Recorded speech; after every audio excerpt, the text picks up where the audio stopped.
ესეთი რაღაც გავთ ნათქვამი ერთ-ერთ ინტერვიუში. სახლი ავაშენეო, ხეები დავრგეო, ორი არაჩვეულებრივი შვილიც ყავს, ჩემი პროგრამა მინიმუმი შესრულებული მაქვსო. მაგრამ ამ ყველაფრის ფონზე თუ არის კიდევ რამე ისეთი, რის გამოც გული გწყდებათ, რომ ვერ მოვასწარი, ვერ შევძელი საშუალება არ მომეცა. არის რამე ასეთი? იცი რა არის, არადროს არ მიფიქრია მაგ პროგრამაზე რა. თვითონ ცხოვრება მოიტანა, რომ ბიჭები გამიჩნდა, ცხოვრება მოიტანა, რომ რაღაც სახლი არაფრისგან დავიწყე და ბოლო-ბოლო რაღაცა გავაკეთე. გასაგებია, რომ სახლს ვაშენებ, ხეც უნდა დარგო, ხო, ის ხო არა ხარ. ხეც დავრგე, ესე გამოვიდა უბრალოდ.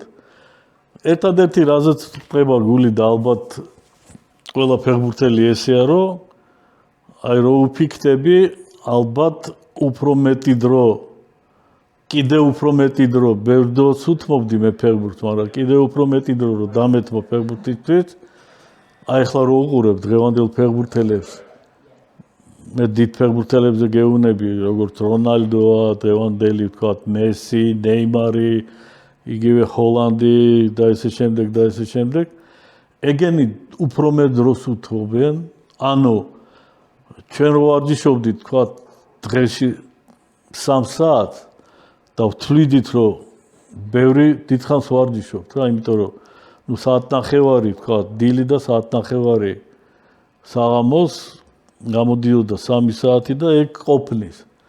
თურმე შეიძლება უფრო მეტი დაუთმოს, დილით ივარჯიშო, ვთქვათ, 2 საათნახევარი და საღამოს 2 საათნახევარი და უფრო ტექნიკური გახდე და უფრო ტაქტიკურად მოემზადო და ესე შემდეგ ფიზიკურად, ეგ შეიძლებოდა ალბათ მაშინაც და ეს ვერ გავაკეთეთ, მარტო მე კი არა, ბევრმა ჩვენგანმა, თორე უფრო მეტი დრო რო დაგვეცმო, მაგრამ ეს კიდევ ერთხელ ვამბობ, ჩვენ თამაშობდით 50 წლის წინათ და ბევრი რამე შეიცვალა, მიდგომები და ისა, ელა ჩვენ კი ვცვლიდით ჩვენ თავს პროფესიონალად, მაგრამ რა თქმა უნდა ეგრე არ იყო რა, ჩვენ ვიყავით ძალიან შორს აზროვნებით დღევანდელი პროფესიონალი ფეხბურთელებიდან რა. ამიტომ უფრო მეც დაუთმობდი რა თქმა უნდა ფეხბურთს.